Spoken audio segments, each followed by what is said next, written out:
I will tell you a story about how my intuition managed to save my life. It happened in the winter when I was walking home. There wasn't much time, but it was getting dark very early. I hope you will understand that I am not one of those people who seek to cause any incident on their own head. I always try to avoid trouble and conflict situations. But this time, something was wrong. On my way home, I passed some guy in a red sweater and sweatpants. He was looking at me strangely, and I thought maybe he was just under the influence of drugs or something like that. But despite this, I continued on my way.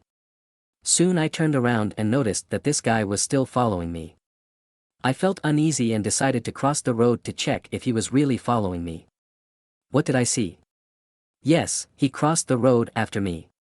It scared me even more. I abruptly turned the corner of the nearest house and pretended that I had gone to my house. I got scared, so I decided to wait to make sure this guy would leave. But after a while, I heard someone open the combination lock at my house. My heart started beating even faster. He walked past me, obviously looking for me. When he left, I moved on. Thank God, everything ended well. The next real story. I woke up at 3 a.m. feeling anxious. My cat was also tense and wouldn't leave my side. I decided to check what was going on and went to the kitchen. I turned on the light and got something to eat. But I wasn't hungry. It's just that my subconscious wouldn't let me relax. After a while, I went back to sleep. The next morning, when I woke up, I realized that someone was trying to get into my living room through the window. I saw traces of an attempt to make a large hole with a tool on the glass.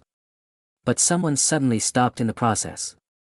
I suspect that the light I turned on scared these people and they ran away. Interestingly, this happened immediately after I put up a high fence in my yard and 2 days before my unpleasant neighbors moved to another place. Perhaps this was their last attempt to harm me. I was very glad that they no longer live next to me. Another case where I relied on my intuition happened when I was working as a waitress in a pub. A guy came up to me and tried to ask for my phone number.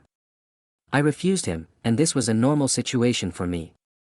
But when the pub closed and I started to get ready to go home, I noticed that the light sensor at the door leading to the parking lot had gone off. This made me feel uneasy, so I went back inside the bar and asked the guard to escort me to my car. When we left the building, I saw that the same group of guys that I had seen earlier were standing around the corner, and one of them was holding a belt in his hands. He started shouting threats in my direction and tried to get closer to me. But the guard reacted quickly and helped me get away from this dangerous situation. I never saw this guy again. In another case, I was saved by intuition during a fire. I was a firefighter, and one day we received a call about a fire in the woods near an electrical substation. When we arrived at the place, we saw that the nearest trees had already caught fire. There was a strong wind, and the rest of the power lines were also swaying and could break at any moment. I approached our commander and expressed my concern about this. But he reassured me and said that we had nothing to fear. We quickly took out a hose and started extinguishing the trees, as the neighboring house could already be engulfed in flames. And so, while we were busy extinguishing, one of the power lines broke just a few steps away from us. If we had stayed there, our lives would have been in danger. But thanks to our intuition and my warning, we managed to escape. The story I'm telling is not my own story, but my mom's.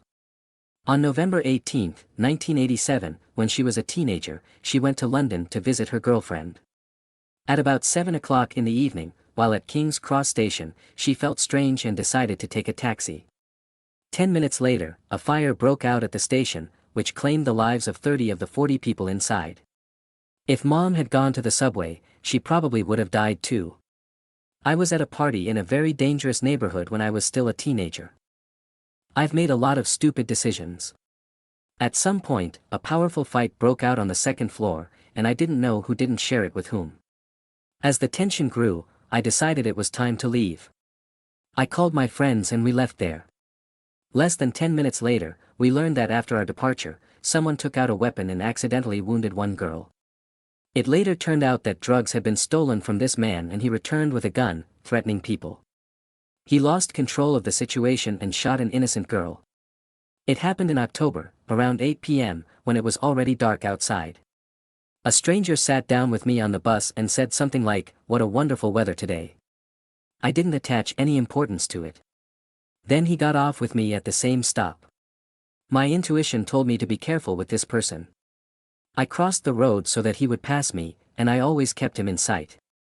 It is important to note that in order to approach my house, it was necessary to climb a small hill along a high brick wall. There was a very secluded road there. I usually listen to music while walking through this section, but this time something went wrong. In the middle of the hill, I felt that something was wrong. I took out my phone and started calling my mom. Right at that moment, I heard someone speeding up from behind and running straight at me. I knew right away that it was that man. Turning around abruptly, I looked him straight in the eye and said, "Mom, hi, I'm going home." This clearly scared him off, and he slowed down abruptly. He was trying to act like he was just out for an evening run. I explained the situation to my mom on the phone and asked her not to hang up. Her boyfriend met me and walked me home, and that man disappeared. It's possible he was trying to hurt me. I woke up in the middle of the night with a feeling of terrible anxiety and discomfort. Something was wrong, but there was no apparent reason. I got up, had a snack and tried to calm down. I decided to go into the room where the children were sleeping. They shared the same room. There I immediately heard a faint snoring coming from the crib. It was so quiet that it was impossible to hear it from the other room. I took my daughter in my arms and felt that she was breathing very fast and with difficulty. We went to the hospital, where the child was left overnight and an inhaler was put on her, as she had a respiratory disorder caused by a cold, and this led to an asthma attack. If I hadn't felt the danger in time, everything could have ended very sadly. I was 14 years old and I was in high school. One day, returning home from school, I noticed that a strange man was following me, who was stubbornly looking at the phone and trying not to pay attention to me. He was wearing a cap, so I couldn't see his face. I immediately felt that something was wrong here. As I approached my house, I saw that he was still following me. I understood that he couldn't be our neighbor, because I knew everyone who lived in our house. At the last second, I decided not to enter the entrance, turned around and walked towards the store. Then I called my mom and waited for her to pick me up.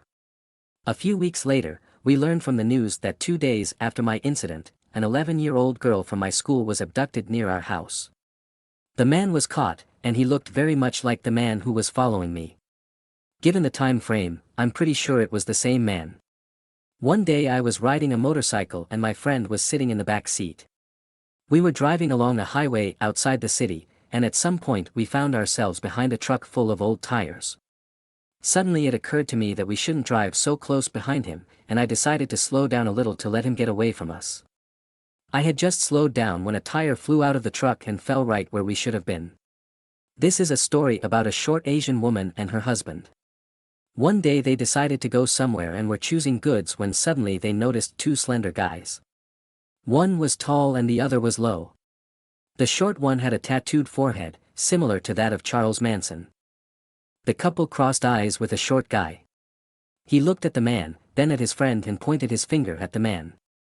The man notified his wife of what was happening and told her that they had better leave.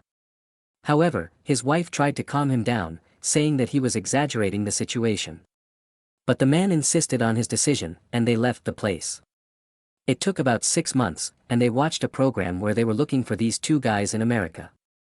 And, lo and behold, they saw their friends who had been arrested for a drug-related double murder. Since then, they have recalled this story from time to time, and even 15 years later, it still gives a man goosebumps. Sometimes he likes to smoke to calm down. One guy had a friend and this friend was selling drugs. One day, the guy accidentally found out that the police would conduct a raid in the area where his friend lived. After this incident, he tried to contact the drug dealer, but he did not answer the phone.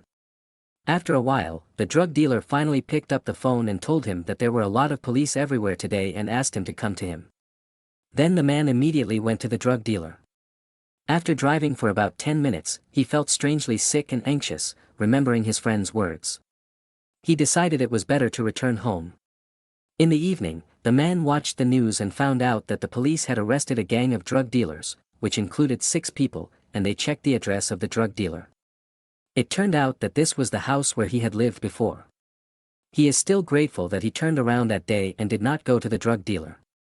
After all, who knows, maybe he could also end up behind bars. One day I decided to go hiking in the mountains with my friends. We chose a route that seemed interesting to us, but already on the third day of the trip I had a strange feeling that something was going wrong. An inner voice was telling me that we should change the route and go back. Despite the fact that the others did not share my concerns, I insisted on my decision.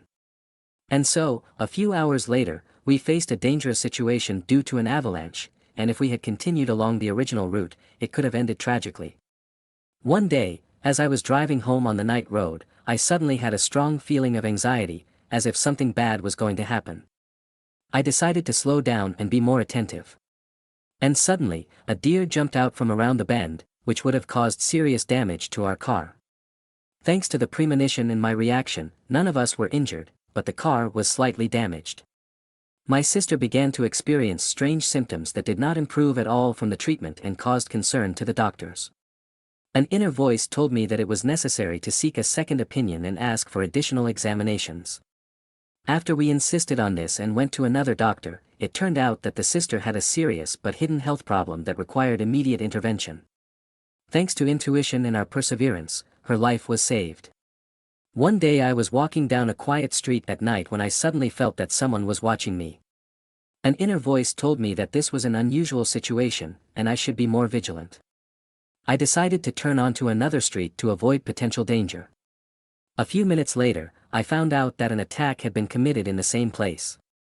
Thanks to my intuition, I avoided a potentially dangerous situation. These stories are just a few examples of how intuition can save lives in a variety of situations. Sometimes this inexplicable inner feeling can be our best advisor and helper in difficult moments. It is important to learn to listen to your intuition and trust your inner feelings, because they can be the key to safety and well-being. These were just some of my life situations where my intuition helped me to avert danger and save my life. I always listen to my intuition, because it never fails me. Thank you for your attention.